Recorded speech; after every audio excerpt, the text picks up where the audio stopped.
Bonjour et bienvenue dans Entre deux vies et cette série intitulée Sportifs et entrepreneurs, l'émission qui te raconte les histoires inspirantes d'athlètes qui basculent du terrain à l'entrepreneuriat.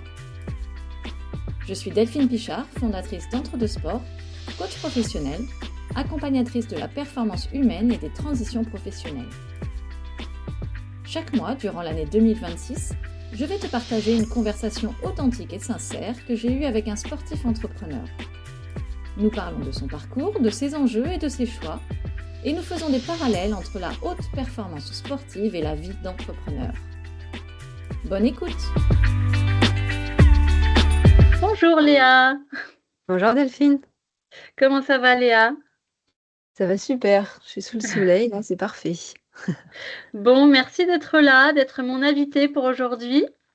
Je vais dire quelques mots sur toi avant de nous lancer dans la conversation qui nous attend. Donc, Léa Jamelot, tu es kayakiste olympique, donc tu as participé 2 fois aux Jeux olympiques, donc ceux de Rio et ceux de Tokyo. Tu as, pour Paris 2024, manqué les sélections, mais tu as quand même fait partie de la fête vu que tu as participé au marathon pour tous. Ton lot de consolation. Voilà. Et puis en 2025, une année très très riche parce que donc tu t'es lancé dans l'aventure du canal de Nantes à Brest, et tu en as fait un film qui s'appelle Léa de Nantes à Brest, hein, c'est ça? C'est ça. Et tu as aussi tourné des images, de quoi faire un autre film sur la thématique de la reconversion des sportifs de haut niveau. Voilà, une année très très riche, 2025. Et en parallèle de tout ça, tu as commencé aussi de dessiner les contours de ton projet entrepreneurial que tu lances finalement en 2026 et dont on va certainement parler aussi aujourd'hui. Et c'est pour ça que tu es mon invitée d'ailleurs, une sportive entrepreneur. Est-ce que tu veux nous en dire plus sur tes films, ton projet entrepreneurial? Par quoi est-ce que tu aurais envie de commencer? Je peux commencer par une petite anecdote, c'est que hier avait lieu la projection de mon film Léa la vie d'après, qui raconte un peu le brouillard dans lequel je me suis trouvée au moment de me demander si c'était la fin de ma carrière ou pas, et puis surtout quelle allait être ma seconde vie après celle de sportive de haut niveau qui a duré 16 ans. J'ai passé 16 ans en équipe de France. Donc, donc hier, c'était la projection de Léa la vie d'après à Brest. Et après la projection, il y a toujours des échanges. Et voilà, pendant les questions-réponses, j'ai dit que ma future vie, c'était sans doute celle d'entrepreneur.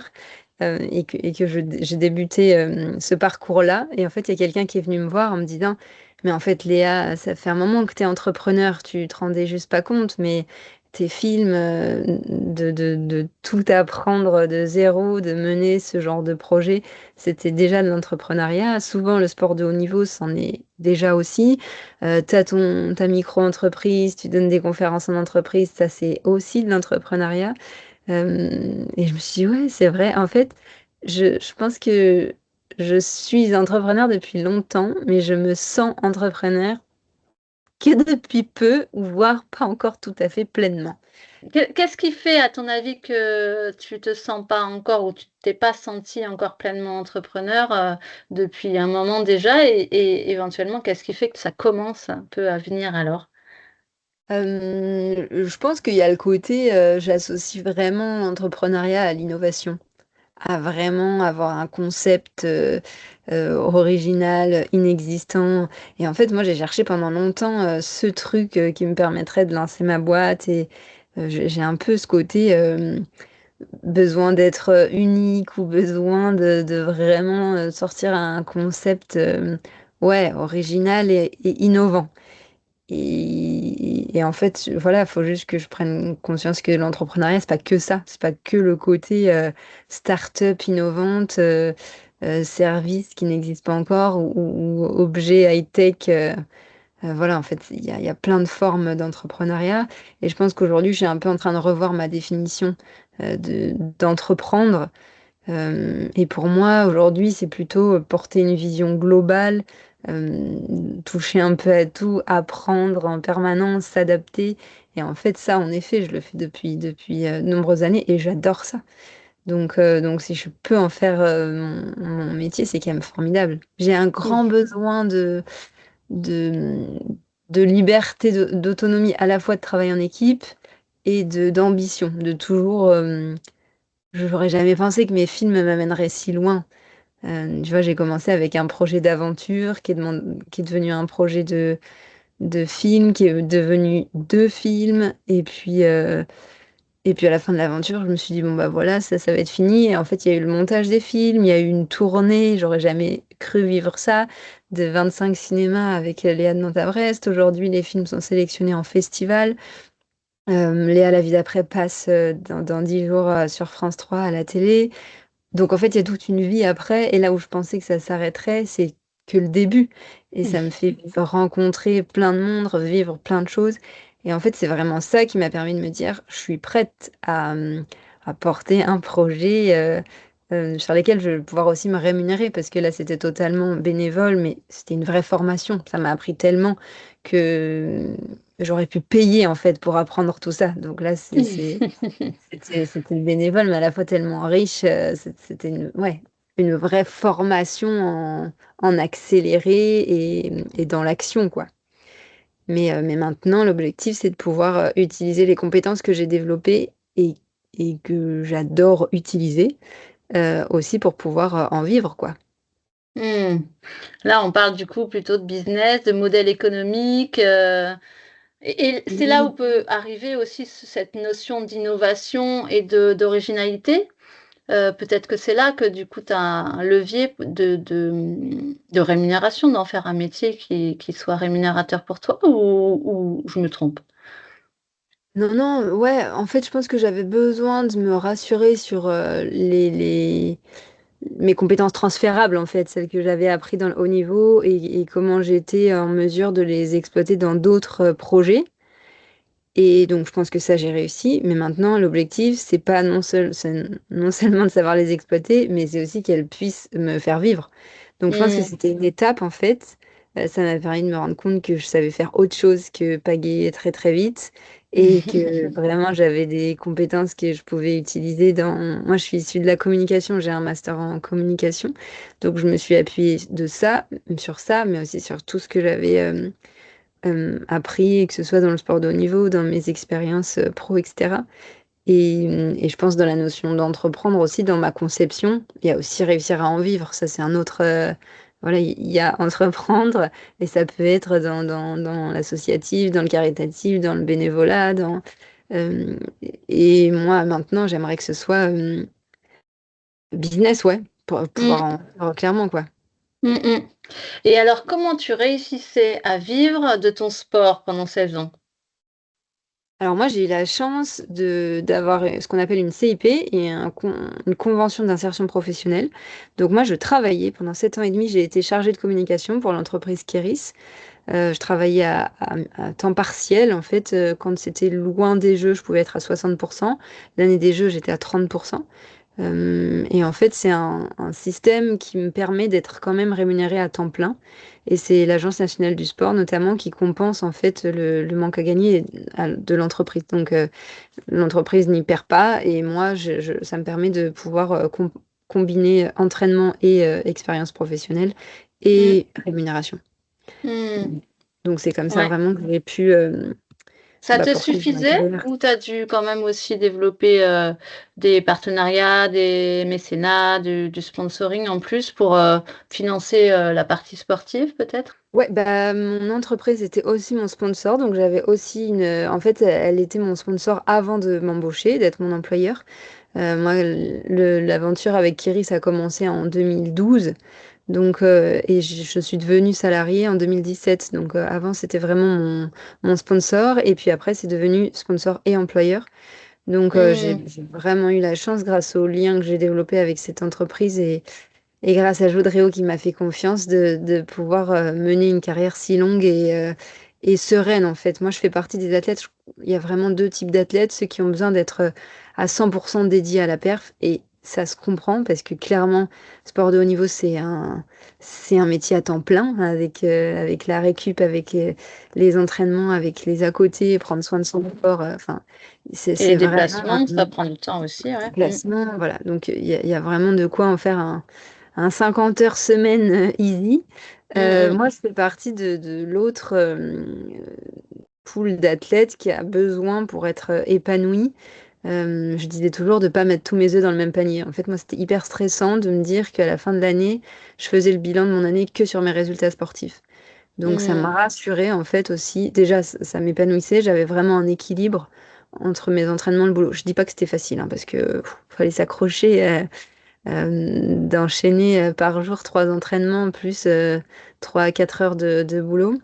Mais par contre, je pense vraiment que ça m'a aidé à être épanouie aussi, mine de rien, à préparer mon après-carrière, à développer justement de l'expérience et des compétences qui me servent dès maintenant, quoi, dès la sortie. Même mm. si, euh, même si c'est un peu paradoxal parce que normalement, une convention d'insertion professionnelle, le but, c'est un peu d'améliorer les stats des sportifs de haut niveau en sortie. Et donc normalement, quand la carrière sportive s'arrête, on bascule, on a déjà en fait un contrat totalement classique. Et une fois que Mm. j'oublie toujours ce mot, mais le document qu'on ajoute chaque année euh, à la fin du contrat, la clause, bon, j'oublie toujours ce mot, s'arrête, en fait, on a un contrat totalement normal En et CDI à temps plein. voilà, un CDI Mm, à temps plein, c'est ça. mm. Mais donc moi, j'ai perdu mon statut de sportif de haut niveau le 1er janvier 2025 et donc de fait, j'étais censée basculer sur un temps plein à Kéris et en fait, là, j'ai un peu paniqué parce que je me suis dit, j'ai pas vraiment décidé d'arrêter ma carrière, donc là, prendre un temps plein, ça veut dire arrêter le sport et je l'ai pas décidé. Euh, et puis deux, ce boulot qui me convenait très bien à temps partiel, à distance, dans un peu ce cocon, j'avais beaucoup de chance, hein, j'étais très autonome, on me faisait vraiment confiance, mais je m'imaginais pas en fait rentrer en Bretagne sur place, sur site, être devant un ordinateur de 9 heures à 18 heures, c'était pas du tout, enfin, je me disais ça va être terrible quoi pour moi.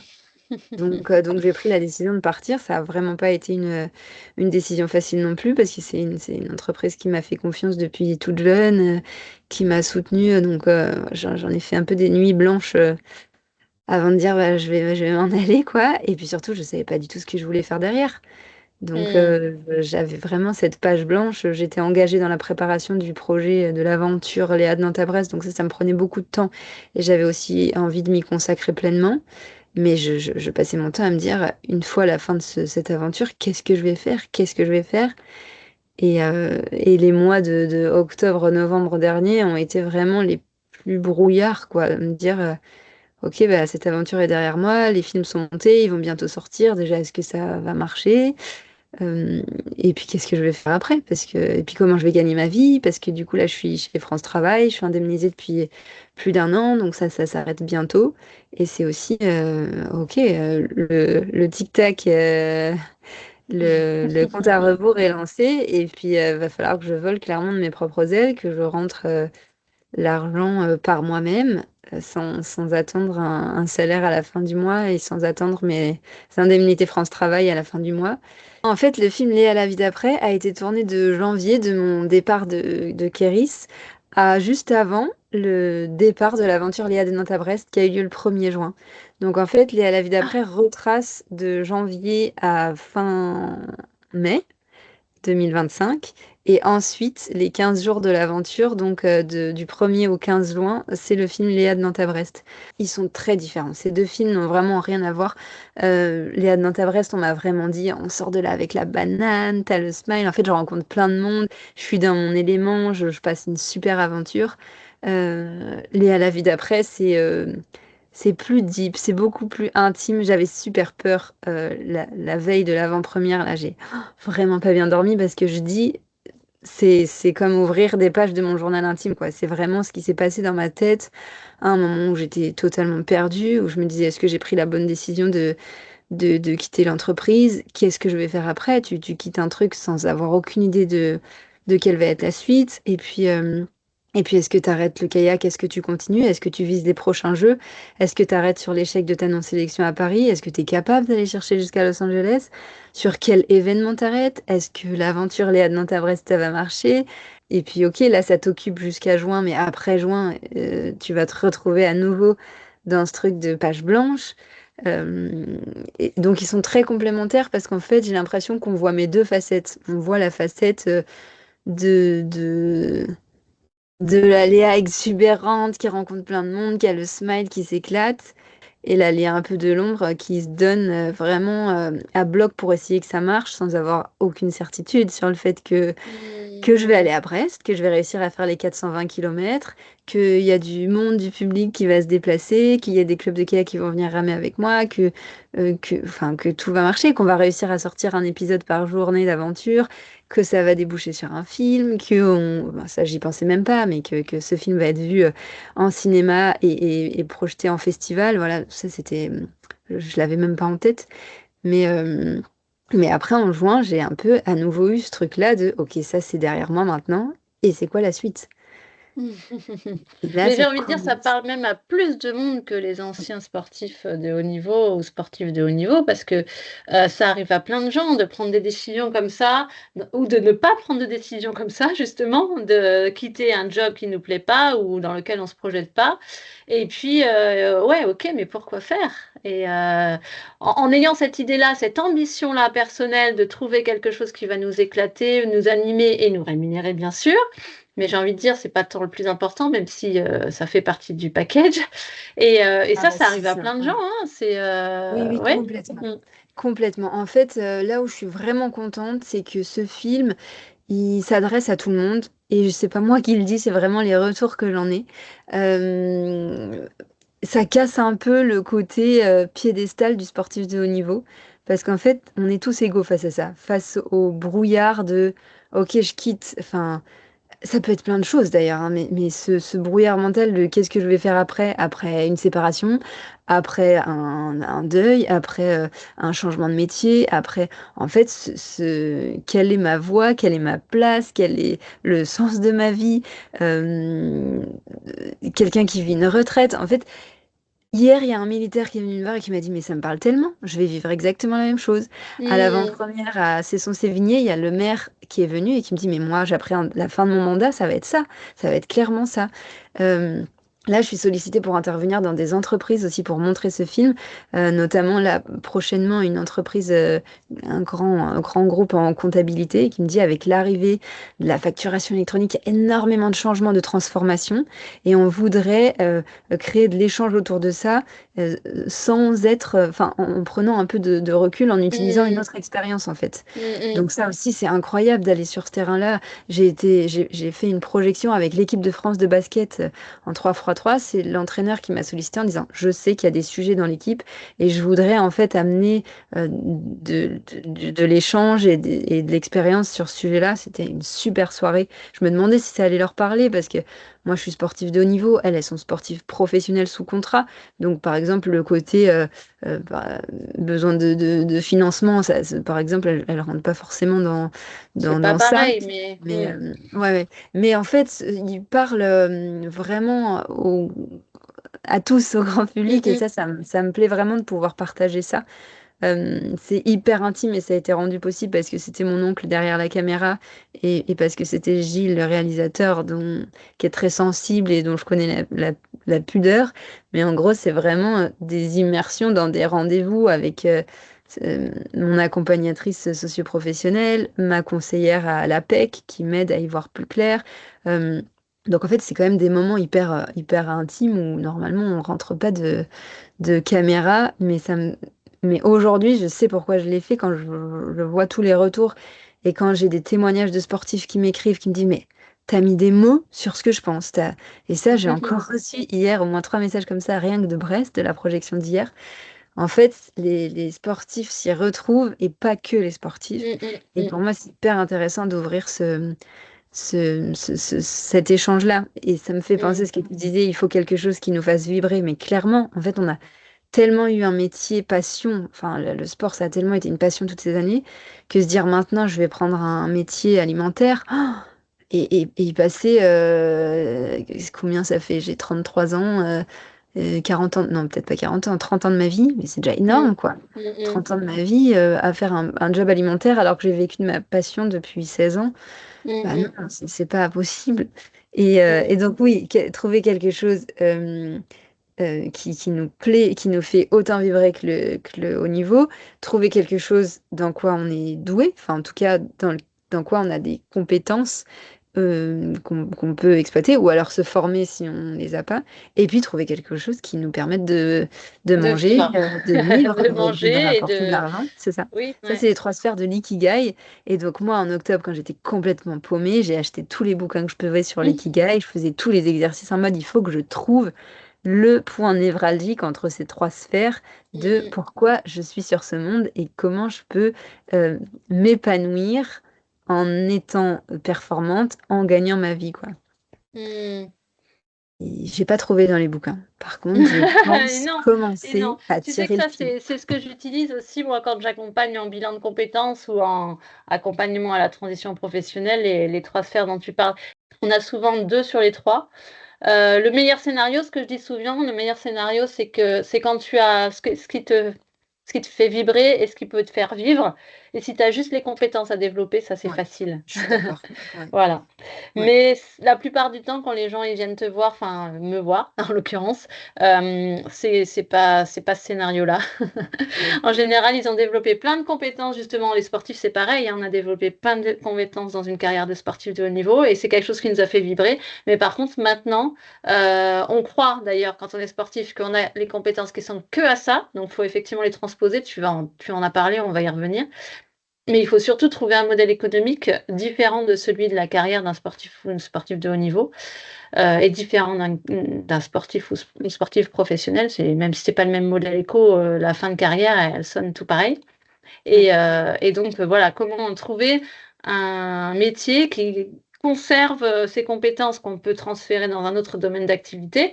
Mais ce domaine d'activité, du coup, c'est quel domaine passion?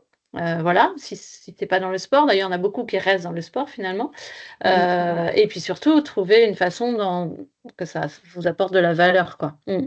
Dans Ouais. la plupart du temps, c'est plutôt là. En fait, les compétences, les gens, quand ils se posent une question et qu'ils se retrouvent dans une situation de transition pro, ils en ont plein des compétences, ils en ont plein d'expériences. Ce qui apporte du flou dans cette partie-là de l'ikigai, c'est que ils pensent que ça n'était valable que dans leur ancienne vie. Oui. Mm. Et par contre, le plus difficile, c'est de trouver la partie passion Oui. et valeur, quoi. Ouais, ouais, c'est clair. Ouais. Et comme tu l'as dit très justement, par contre, effectivement, ça, tu trouveras pas la réponse dans les livres. Ah. Donc, il faut te faire beaucoup accompagner. Avant de parler d'accompagnement, je voudrais revenir sur les compétences transférables. Donc, tu as dit que ça avait fait émerger ça quand même à un moment. Donc, cette année 2025, enfin 2024-2025, tu as, avec le tournage des films, avec tout ce par quoi tu es passé, film ou pas film d'ailleurs. Tu l'as dit à un moment, mais est-ce que tu peux me donner un peu plus de détails sur le fait que tu te sois rendu compte éventuellement des compétences que tu avais développées et que tu pouvais effectivement transférer? Qu'est-ce qu'il en est? Le premier truc qui me vient, c'est la vision globale. En fait, quand je me lance dans un projet olympique, j'ai le global, c'est-à-dire je vise la sélection et la médaille olympique. Et après, j'ai dans ma tête toutes les étapes, en fait, pour y parvenir. Je sais que il va falloir intégrer l'équipe de France, faire une performance sur les championnats du monde qui me permettent d'atteindre un quota olympique, me resélectionner en équipe de France et faire des bons chronos pour ensuite être... Enfin, en fait, ça se découpe dans ma tête de... Il y a l'objectif visé et tous les sous-objectifs nécessaires à l'atteinte de cet objectif. Et en plus de ça, il y a toutes les choses à mettre en place. C'est-à-dire, bah, je vais m'entraîner 3 fois par jour. Je vais trouver un endroit où je me sens bien. Pour être sereine, je vais trouver un boulot et m'investir en parallèle de ma carrière dans ce boulot. Je vais trouver un prep physique, je vais trouver un prep mental, je vais faire attention à ma nutrition, je vais communiquer sur les réseaux sociaux pour être visible, je vais trouver des financements parce que sans financement, je ne pourrais pas acheter mon matériel. Je vais me concentrer sur quel est le matériel le plus optimisé pour moi. En fait, il y a tout ça et qu'il faut hiérarchiser. Enfin, il y a des moments dans l'année où il faut plutôt se concentrer sur ça, d'autres moments dans l'année. et toujours viser un peu plus haut. Ça, il y a la vision globale. Et après, on s'arrête pas, en fait. Quand on passe des caps, eh ben, l'objectif, il devient encore plus élevé. Et en fait, dans mes films, j'ai vraiment vécu ça. Je suis partie d'une feuille blanche en me disant, voilà, j'ai envie de faire cette aventure. Et puis, au fur et à mesure, ça a pris, et je me suis adaptée à l'ampleur du truc. Je me suis entourée, exactement comme j'aurais fait dans le sport. Je me suis entourée de mon oncle qui a été le producteur et le caméraman derrière toutes les prises de vue. Je me suis entourée d'un réalisateur que j'ai rencontré et qui fait partie de ma vie encore en ce moment. Ça aussi, en sport, on sait qu'on ne réussit pas tout seul et qu'il faut s'entourer. Euh, et puis l'investissement. Enfin, je sais l'énergie que je mets dans mes projets, que ce soit sportif ou que ce soit professionnel. Il y a une vraie discipline. En fait, toute ma vie, j'ai été dans un double projet. Toute ma vie, j'ai été sportive de haut niveau et étudiante, sportive de haut niveau et chargée de communication. Et du coup, j'ai eu l'habitude d'être très rentable. Je peux pas me permettre de perdre du temps. Je peux pas me permettre de m'éparpiller. Je peux pas me permettre de louper des échéances, qu'elles soient professionnelles, qu'elles soient sportives. Donc en fait, il y a vraiment une organisation, une discipline et un investissement euh, qui sont hyper optimisés. Mm. Et en fait, ça, je me rends compte à quel point je j'ai un truc en plus. En fait, je me rendais pas compte parce que j'ai toujours fait ça et ça a toujours été naturel. Enfin, j'avais pas le choix en fait. C'est une Mais façon de faire, c'est une façon de vivre c'est en ça, fait, du coup. C'était c'est devenu une ça. façon de vivre.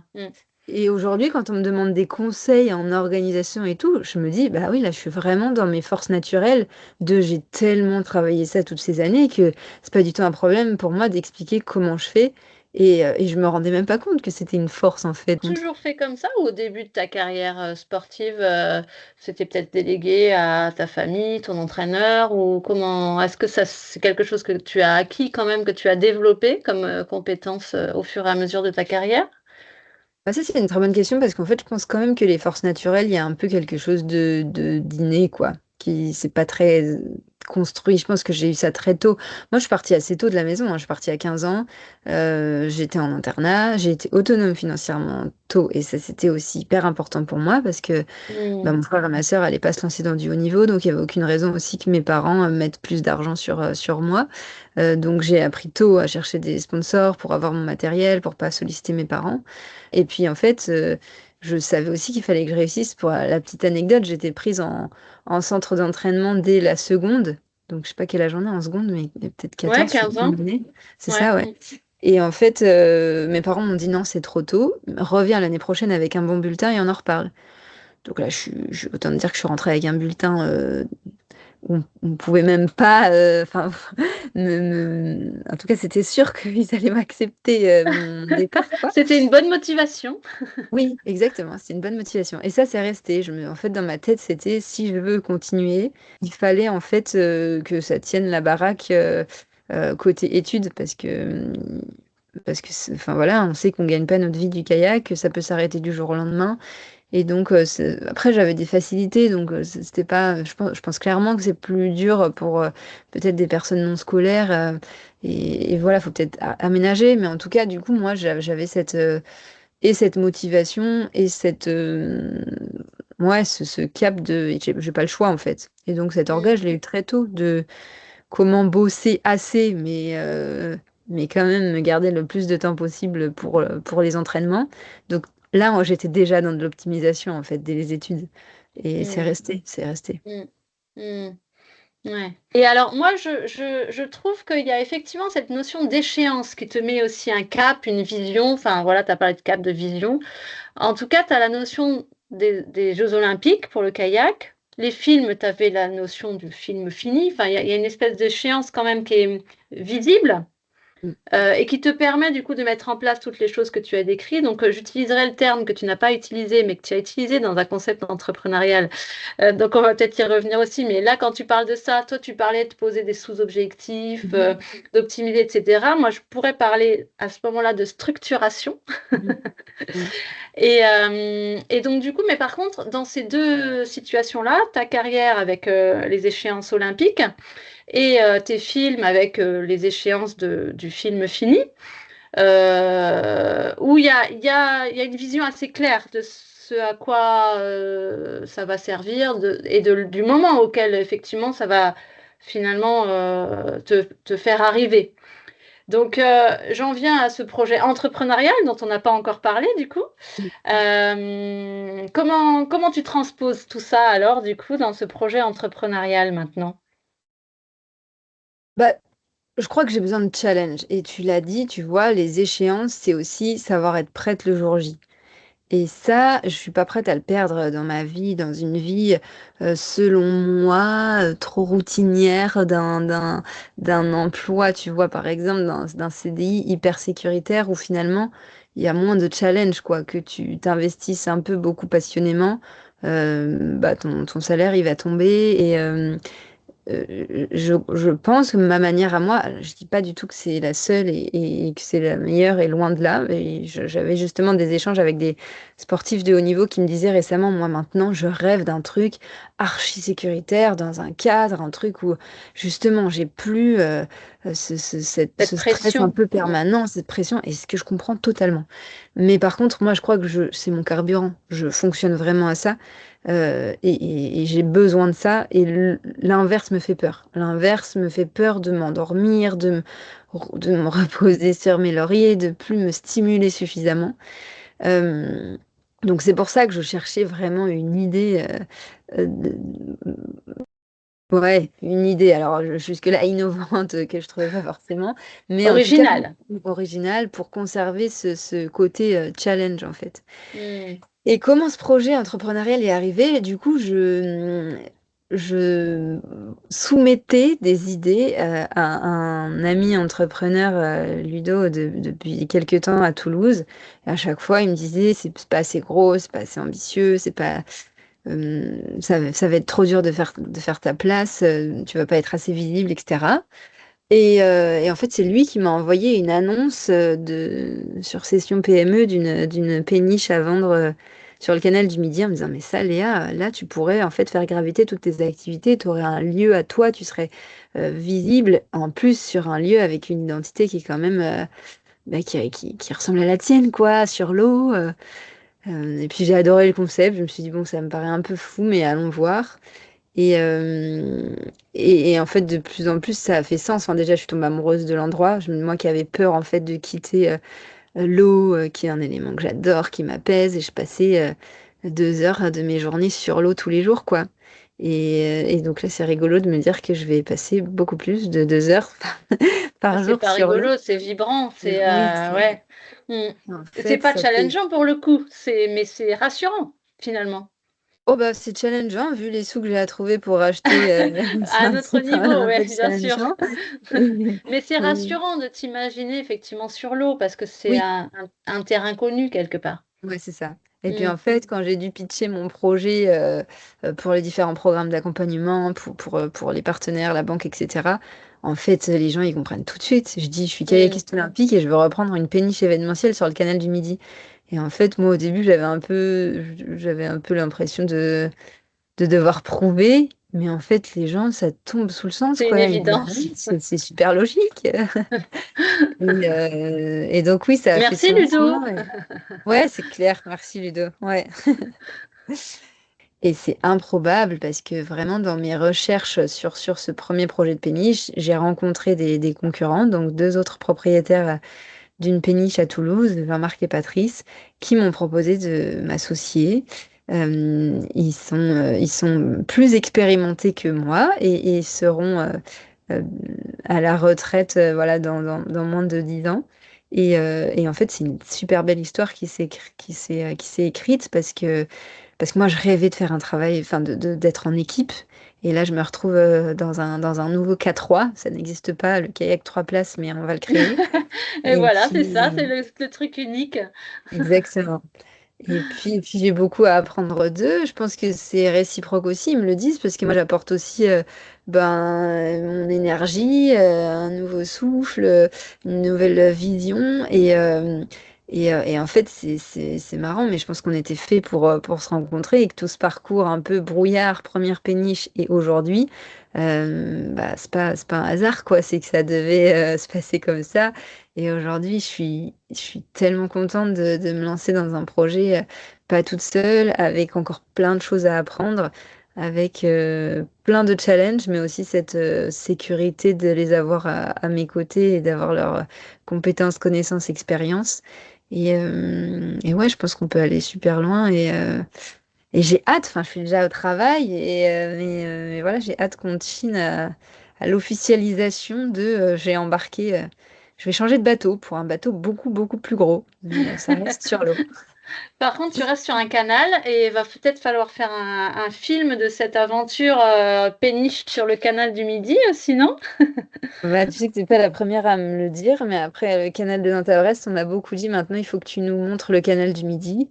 Donc j'attends d'avoir la péniche pour passer devant, à peu près à mi-parcours. Mais ça me ferait passer de Bordeaux à Sète et j'adorerais.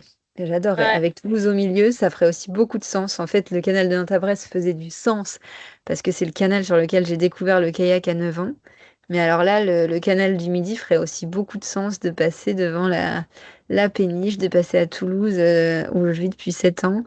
Et pourquoi tu dis que tu veux le faire après?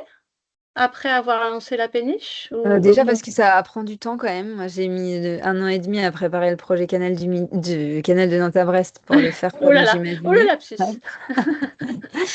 Et en fait, cette année, c'est l'anniversaire des 30 ans de l'inscription du canal du Midi au patrimoine mondial de l'UNESCO. Et quand je Ah, suis tombée là-dessus, je me suis dit, c'est un signe. Donc j'ai quand même fait quelques rendez-vous en proposant ce projet, avant de me rendre compte que voilà, c'était quand même beaucoup trop short en orga et en préparation et que je voulais le faire bien. Mais c'est quelque chose qui me trotte dans ma tête et puis ça fera beaucoup de sens aussi avec les événements que je veux organiser sur la péniche. En fait, ouais, ce que j'aime avec ce projet péniche, c'est que pendant plusieurs mois, là, j'ai lutté sur le fait que j'ai beaucoup de casquettes, j'ai beaucoup d'activités et que ça peut sembler éparpillé, même pour moi, j'ai du mal à me présenter. Je suis conférencière en entreprise, je suis consultante, je suis chargée de production de nouveaux films documentaires en ce moment. Je suis en train de reprendre une péniche événementielle.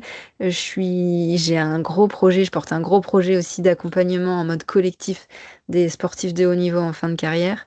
C'est très, j'adore ça, mais ça me paraît super disparate et éparpillé. Et à la fois, c'est moi. Donc maintenant, je l'assume. Je dis, voilà, je suis multicasquette voilà, mes activités, elles se complètent et surtout, elles me complètent. Elles me permettent d'être épanouie. Euh, Travailler sur un seul sujet tous les jours, ça m'ennuierait. Et donc là, c'est une gymnastique mentale, hein, parce que dans une journée, je switch d'un projet à l'autre, mais c'est aussi ce que j'aime. Et en fait, j'ai l'impression que cette péniche, c'est le socle qui va me permettre d'héberger toutes mes activités. Je rêve de faire une projection de mon film sur la péniche. Je rêve de faire des conférences, d'organiser vraiment des séminaires d'entreprise avec du team building et d'embarquer comme ça. Embarquer, en plus, c'est vraiment le mot, sur la péniche.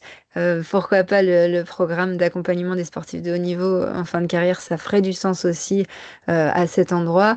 Et en fait, ça va être la maison de toutes mes activités. Je voudrais vraiment donner à la péniche un ADN sport, un ADN performance. Et voilà, ça va faire du sens. C'est encore en train de se construire. Là, je mets les pièces et puis je vois le puzzle se former au fur et à mesure. Et de toute façon, ce sera en évolution permanente et en adaptation. Ça aussi, c'est une belle compétence qu'on développe dans le haut niveau et qui nous sert terriblement après. Donc là, c'est en train de faire sens, quoi. hmm. Je pense que là, tu as tourné un film qui parle de la vie d'après, donc des réflexions, des doutes, etc. Tu as tourné un film d'aventure, donc plutôt la joie et voilà, peut-être qui donnera du sens à ce que tu feras en termes d'événements. Ce sera plus dans la case événements avec la péniche. Mais là, il y a la création de ton entreprise. Ouais. Il y a peut-être un truc à filmer quand même là de ce que tu es en train de faire. Je ne sais pas si tu le fais déjà d'ailleurs, Ah, peut-être, et tu tu me gardes dis. la primeur. Mais Non. il y a Alors non, je peut-être le un fais pas, truc à mais faire sur la création, du coup, après avoir passer Mm. la réflexion, les doutes, etc. Et là, la partie vraiment rebond quelque part aussi. Mm. Ouais. Alors, on ne filme pas, les caméras sont éteintes. Par contre, on est en train de développer un autre projet de film. En fait, on m'a beaucoup dit, après Léa la vie d'après, on m'a beaucoup dit, mais maintenant, il faut Léa la vie d'après d'après. Parce que là, le film se termine avec tous les questionnements et on a envie de savoir Et là, ce que une ça va être, quoi. concrétisation, effectivement, c'est le côté Concrétisation, ouais. effectivement transformation. Là, Mm. tu as filmé la transition et maintenant, tout le monde a envie de savoir le dénouement. Dénouement, ouais. Ouais, ouais, ouais. On va en avoir ras-le-bol de Léa Jamelot en film. Ah, mais Mais après, c'est pas tant pour le public, c'est aussi pour toi, parce que c'est un oui, outil, voilà, c'est oui. aussi Moi, un c'est outil oui. supplémentaire. Moi, Ouais. je parle à titre personnel, mais je fais ce podcast justement pour faire le lien entre sport Mm, et mm. entrepreneuriat. Toi, si dans ton programme d'accompagnement, ça peut être un outil que de montrer, c'est un exemple en fait, hein, parmi d'autres. C'est pas un exemple au sens Bah, tout suivre à fait. l'exemple, mais Moi, ça a été thérapeutique déjà dans la réalisation aujourd'hui, quand je vois, hier, du coup, j'ai revu le film, je vois là, depuis un an, tout ce qui a bougé. Enfin, je me revois à l'écran complètement perdu il y a pile un an. Et je me dis, c'est incroyable tout ce qui s'est passé en un an, quoi. Donc, c'est aussi un bon miroir et un bon moyen de voir à quel point j'ai avancé. Et puis c'est une vitrine aussi pour mes activités. Ça me permet vraiment de parler de mes conférences, de pouvoir projeter le film en entreprise. Ça m'a aidé à intégrer des programmes d'accompagnement pour mon projet entrepreneurial. Donc c'est à la fois thérapeutique, à la fois un bel outil euh, qui me permet de rencontrer et de partager sur ces thématiques-là, et à la fois vraiment utile pour la mise en place de mes actions futures, quoi. Donc c'est tout ça à la fois, ouais. hmm. Ouais, bah oui, dans ta Brest, ça va te servir aussi pour le canal du Midi si tu en fais un Mm. événement. Et puis Mm. la vie d'après, du coup, ça peut te servir pour cette création d'entreprise. Non, enfin voilà, bon, je veux pas t'en rajouter, hein, mais bon, c'est vrai que c'est sur le moment, toutes les images que tu as pu tourner de tes doutes, etc., il faut les avoir aussi. Tu vas pas pouvoir les créer après. C'est vrai. Ouais. Mais Après, on en revient un peu à ce qu'on se disait en off de j'ai envie de faire tellement de choses, mais au bout d'un moment, il faut que je me structure aussi. Et là, la priorité, c'est quand même de racheter officiellement 51% des parts de cette péniche-là. Et après, oui, m'investir dans un autre projet de film, oui, m'investir dans le projet d'aventure sur le canal du Midi. Euh, et j'adore faire tout en même temps, mais à la fois, là, il y a vraiment un problème de temps. Alors oui, je suis ouais. organisée, mais au bout d'un moment, les journées, elles font 24 heures Que et ce serait bien peut-être de juste rééquilibrer c'est ça. un peu tout ça, ouais. C'est Parce ça. que tu disais effectivement tout à l'heure en off que tu étais très bien accompagnée et potentiellement peut-être trop parce que ça te prend beaucoup de temps en fait, même si c'est hyper apprenant. En fait, quand j'ai eu ce projet, quand je me suis dit OK, péniche, je me suis dit, comme dans le sport, il faut que je m'entoure. J'y connais rien et j'ai vraiment plein de choses à apprendre, il faut que je m'entoure. Donc j'ai regardé à Toulouse, je suis tombée sur un post du programme Oser Oser du réseau Entreprendre.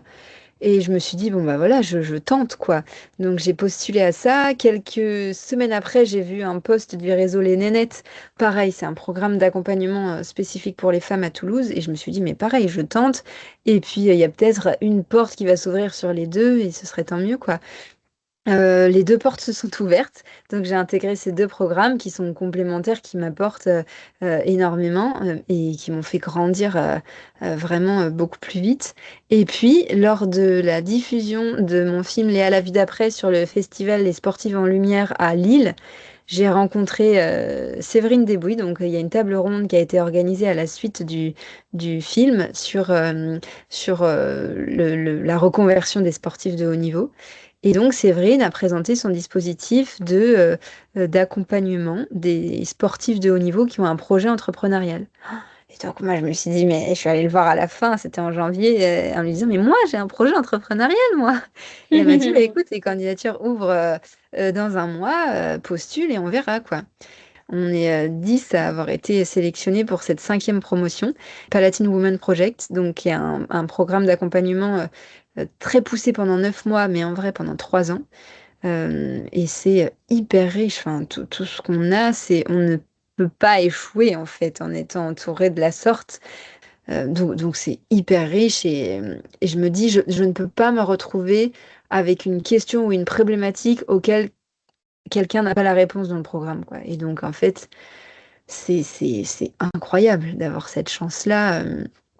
Donc je suis hyper bien entourée et ça c'est et puis moi je suis vraiment à vouloir profiter de tout, donc toutes les soirées réseau, toutes les masterclass, tout ce qu'on nous met à disposition, je me dis il y a forcément un truc à gagner, à aller chercher quoi. Et donc, bon, l'enjeu maintenant, c'est aussi d'arriver à tout combiner, à être capable des fois de décliner ou de dire non, mais c'est super dur pour moi parce que j'ai vraiment toujours l'impression il y a quelque chose à apprendre de tout le monde et de toutes les occasions. Mais il faut aussi des fois être devant l'ordi et avancer concrètement sur les sujets, quoi. Il faut que j'apprenne à gérer temps fort, temps faible et à me caler vraiment des semaines où je pose pour de vrai. Mais dans mes journées, tant que ma to-do list elle est pas finie et elle est jamais finie le soir, donc j'ai tendance à bosser. Hmm. Alors, selon toi, ça va durer qu'un temps? Ce côté peut-être un peu débordé, mais plutôt opportuniste? En fait, la grande chance que j'ai et ça je me le dis tous les jours, dans l'organisation que j'ai et dans l'activité que je suis en train de développer, c'est que je suis libre temporellement, spatialement, ça se dit ça? En Ouais, tout ou cas, géographiquement? Ouais. géographiquement. En tout cas, un des trucs que j'appréhendais à bloc en quittant le haut niveau, c'était de devenir euh, plus du tout nomade. Enfin, en fait, dans le haut niveau, j'avais des stages aux quatre coins de la planète, des compètes. J'étais tout le temps entre Toulouse, Paris, la Bretagne. Et en fait, moi, mon angoisse, c'était de devenir fixe, avec des horaires fixes, et de perdre cette liberté-là.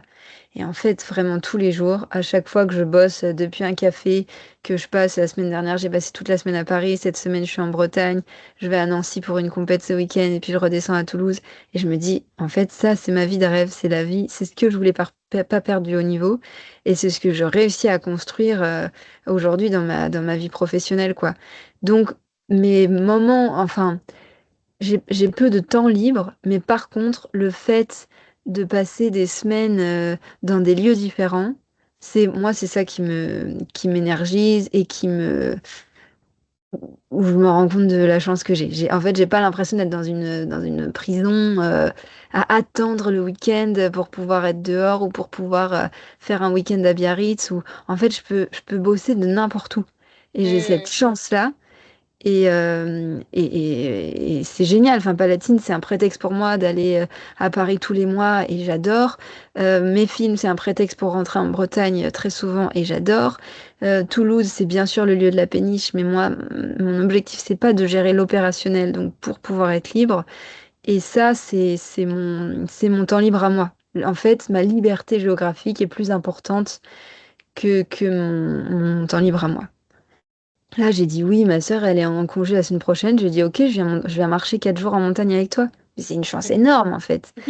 Et donc j'ai bloqué dans mon agenda pendant 4 jours, je ne fais pas, alors que je suis dans une période qui est hyper intense où je dois finaliser mon BP, signer la LOI avec l'avocat, Enfin, c'est un truc personne ne pense à ce moment-là, quoi. Mais je me dis, 4 jours, c'est OK. Et surtout, je vais revenir avec, j'aurai cogité, et j'aurai des choses qui se sont éclaircies et ça me permet de prendre du recul aussi.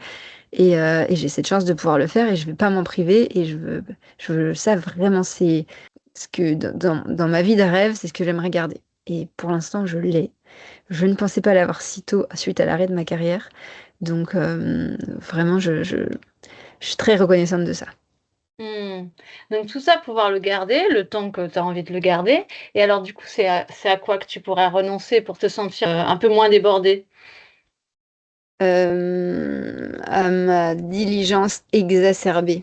J'ai vraiment un truc où quand je reçois un mail, j'ai l'impression que je dois répondre dans la demi-heure. Quand je déteste avoir une notification sur mon téléphone en rouge parce que c'est ça, c'est tout le temps dans ma tête en fait.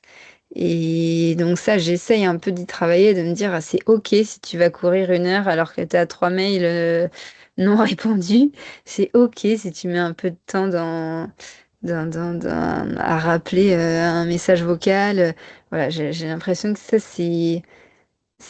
c'est à la fois un truc qui fait partie de mon organisation et de quoi je suis fière, de pas oublier de répondre et de répondre et vite et d'être efficace. Et à la fois, c'est un peu quelque chose qui peut me perdre aussi parce que du coup, je vais décaler les trucs non importants pour pouvoir être tout systématiquement à jour de mes sollicitations, des contacts, des mails, des appels. Et des fois, c'est non, c'est de dire je ferme l'ordi et en fait, les mails, ils peuvent attendre 4 jours aujourd'hui. Et ça, c'est ce sur quoi je dois travailler. Tu connais la matrice d'Eisenhower? Tu sais, c'est la matrice de gestion du temps et de planification des priorités. Non, je connais pas. C'est hyper dur, mais déjà, le modèle peut te permettre de l'envisager. C'est juste deux axes, Ouais. l'axe de l'urgence et l'axe Ah de oui, l'importance. bien sûr. Ouais, ouais, ouais. Voilà. Et Mm. donc, évidemment, tu as quatre cases. Tu as tout ce qui est urgent et important. Tu as tout ce qui est important mais non urgent. Tu as tout ce qui est urgent mais non important. Et tout ce qui est ni urgent ni important. Ouais. Une fois qu'on a compris que l'important, c'était plus important que l'urgent, du coup, tu fais l'important en vertical. Et donc, tout ce qui est au-dessus dans ta matrice, tu mets des post-it ou je ne sais pas quoi, de tout ce que tu as à faire. Ta to-do list, plutôt que de la laisser en liste, tu la mets dans les Ouais. cases. Tu Ah, mais tu vois? sais que dans ma to-do list, j'ai déjà urgent pour aujourd'hui, urgent pour demain, à faire plus tard. Donc j'ai Voilà. peut-être un Et peu ben, il te déjà de la manque matrice là-bas. l'important, en fait. Il te Ouais, ouais, manque l'important qui est le plus important. ouais. C'est vrai, c'est vrai. Tout ça pour dire que tout ce qui est important, que ce soit urgent ou non urgent, ça, tu gardes. Ce qui Ouais, est urgent, tu le fais tout de suite. Ce qui n'est pas urgent mais qui est important, tu le planifies. ouais, Voilà. ouais. Et tout ce qui est en dessous, si c'est ni urgent ni important, bah c'est simple, tu fais pas. Mm, mm. Tu fais pas. Et si c'est urgent mais pas important, tu délègues. Ouais. Et oui. Des fois que ça puisse t'aider, écoute, c'est Oui, posé oui. là. Merci. Et déléguer, c'est un vrai sujet aussi. Je crois qu'on a tellement appris aussi dans le sport à faire par nous-mêmes et à être efficace, donc par essence faire plus vite que les autres, que Mm, mm. s'adapter au rythme d'autres, ça peut être compliqué. Mais c'est Ça, ça qui c'est un vient vrai te sujet. polluer. Et une tâche que tu peux déléguer parce que, par définition, dans la matrice, elle est non importante, en fait. C'est parce qu'elle n'est pas Ouais, importante que tu peux la déléguer, mais ouais, elle est juste urgente. ouais, Voilà. Et donc, du coup, c'est plus facile. Du coup, tu as fait ta tâche quand tu as envoyé un mail à quelqu'un pour qu'il le fasse. ouais. Oui, oui. Ouais. Mm. C'est pour ça que tu as un comptable, un avocat, un machin, un truc Mm. aussi. Ou des associés. Voilà. Et Ouais. le plus difficile, en fait, c'est de choisir où est-ce que tu mets les trucs, dans quelle case. Oui, et puis de se dire que clairement, ça nous prend moins de temps parce que des fois, tu dis, tu fais le mail pour demander à faire la tâche, mais il faut aussi vérifier que ça a été fait, que ça a été bien fait. Et du coup, l'un dans l'autre, des fois, mais ça, c'est un problème, hein. Et ça fait Mais ça partie dépend ce que du c'est. Peut-être que management. déjà te Ouais, poser la question, ouais. c'est une... Et si Mm, effectivement tu considères que ça te prendra potentiellement plus de temps parce que tu vas devoir vérifier, etc., c'est que c'est peut-être important, mm, finalement. mm. C'est que c'est peut-être pas important. Ouais, mais ça, c'est mon problème de tout mettre en important alors que pas forcément. Ça aussi, il faut que je Hmm. sois plus. Tout n'est pas important et urgent. Et Ouais, peut-être de recalibrer un peu mon niveau d'importance et mon niveau d'urgence, ça, ce serait à faire. ouais. Bah écoute, tu vois, tu pourras regarder ça. Ça peut être juste une autre grille de lecture. Voilà, parler Complètement. d'importance plus que d'urgence. Ouais, ouais, tout à fait. Merci. Bah de rien. Moi, j'ai envie de retenir qu'il y a cette liberté qui est très importante, pour reprendre les mots importants, qui est très importante pour toi, mais que en même temps, là, en ce moment, dans ce que tu es en train de vivre, avec toute cette effervescence, il y a une forme de prison, en fait, dans laquelle tu te mets toi-même avec cette multitude de choses à faire où du coup, finalement, alors que tu, te, tu apprécies fortement et c'est devenu même un moteur dans ta vie que de te sentir libre, et ben c'est un peu comme si tu te mettais en prison toute seule avec une forme de poids de tout ce qu'il y a à faire et de devoir tout faire, etc., etc. Qu'est-ce que tu en penses? Bah, je pense que mon équilibre, là où tu as totalement raison, c'est qu'effectivement, j'ai une masse de choses à faire qui, des fois, me dépassent totalement. Mais ma liberté, je la trouve dans mes déplacements et dans mon organisation et dans le fait que, oui, j'ai plein de choses à faire, mais je peux les faire de partout et je peux les faire de quand je veux. Et voilà, et ce matin, j'ai plein de choses à faire, mais je suis allée faire ma séance de kayak. Et là, j'ai plein de choses à faire. Mon téléphone fait que sonner depuis que Mais tu on est en discutes avec visio. moi. Mais je discute avec toi. Et du coup, oui, j'ai plein de choses à faire, mais à la fois, je me sens pas en prison dans le sens où prison pour moi voudrait dire plein de choses à faire, enfermé dans un bureau de 8h à 20h à faire les trucs, quoi. Ma liberté, je la crée géographiquement et temporellement. Et donc, Hmm. c'est le bon équilibre pour moi. Un peu comme si tu choisissais de te laisser déborder.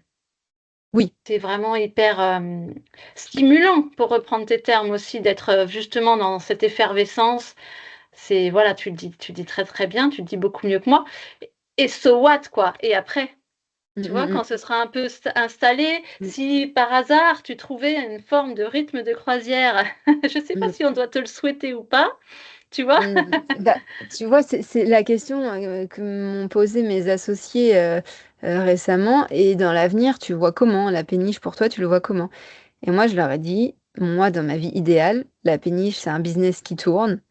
Là, c'est pour ça que je m'y investis beaucoup. Mais après, la péniche aura son rythme de croisière, pas moi. Mais le fait que la péniche ait son rythme de croisière, ça me permet de continuer de développer toutes mes autres activités annexes et pourquoi pas des activités non lucratives, à savoir refaire des films, etc. Donc en fait, mon objectif, c'est peut-être un peu ambitieux, peut-être un peu utopique, mais j'aime bien l'ambition et j'aime bien l'utopisme. C'est que Carrément. ce soit un business qui tourne, quoi, où je chapeaute, mais oui, oui, que ça me permette de bien vivre et de pouvoir faire graviter autour toutes mes autres activités et continuer Mmh. d'être mobile, etc. Parce qu'effectivement, c'est la grosse question que je me suis posée en m'embarquant un peu dans ce projet, c'est, ok, ça me fige à Toulouse quand même, mais je crois que ça me fige à Toulouse, j'allais dire un temps, mais même pas là, parce que je suis pas à Toulouse alors que c'est ma plus grande priorité du moment. Euh, mais voilà, il y a aussi mes films, il y a aussi mes conférences, et du coup, tout est important finalement. Et Ouais. surtout, je me rends compte que ça peut se gérer à distance. En fait, je gère la com à distance, je gère le commerce à distance. Demain, je gérerai le management à distance. Je veux être là pour les événements importants qu'on organise, et donc je serai là, mais au même titre que je dois être là pour les conférences ou pour les projections de films. Donc en fait, le quotidien peut se gérer à distance. Et puis après, l'objectif, c'est aussi d'avoir du monde pour l'opérationnel. Bon, cool. Bon, bah, je pense que ça aura permis aussi à ceux qui nous auront écoutés jusqu'au bout de voir l'ampleur de ton projet et éventuellement de bien en comprendre tous les contours. Donc, bah, tu l'as dit, hein, parce que tu peux en témoigner de tous les gens que tu as rencontrés, ça coule de source, j'ai envie de dire. Et en même temps, peut-être si tu as un besoin particulier, peut-être que tu aurais envie d'évoquer là en fin d'épisode. Bah là, je suis vraiment, oui, en phase de recherche de partenaires bancaires. J'ai pas mal de rendez-vous en ce sens. Prêt d'honneur, ouais, mon grand enjeu maintenant, c'est de financer l'acquisition des parts, de transformer ma micro-entreprise en holding, donc en SARL aussi. Donc là, il y a tous des pans juridiques que je connais pas et qui sont passionnants, que je découvre aussi en étant bien accompagnée. Et puis bah, du monde sur les événements qu'on organise, pourquoi pas de suivre pour ceux que ça intéresse les réseaux. J'ai pas encore repris j'ai pas lancé. En fait, je sais pas trop bien comment lancer pour l'instant, si je dois justement parler de moi qui débarque dans ce projet ou si je communique uniquement sur voilà, la péniche et qui va amener des changements sur la communication jusque-là. Je suis encore en réflexion là-dessus. Mais en tout cas, j'ai commencé à organiser des événements sur la péniche, donc j'ai hâte d'accueillir sur la péniche tous les Toulousains et pas que, hein, si tu veux venir jusqu'à Toulouse, Delphine. Mon gros enjeu, c'est de tous les jours me demander ce dont j'ai besoin. Et en fait, je suis si bien accompagnée que quand j'arrive à formuler mon besoin, on trouve une réponse. Mais des fois, Hmm. c'est pas facile de se demander de quoi on a besoin là.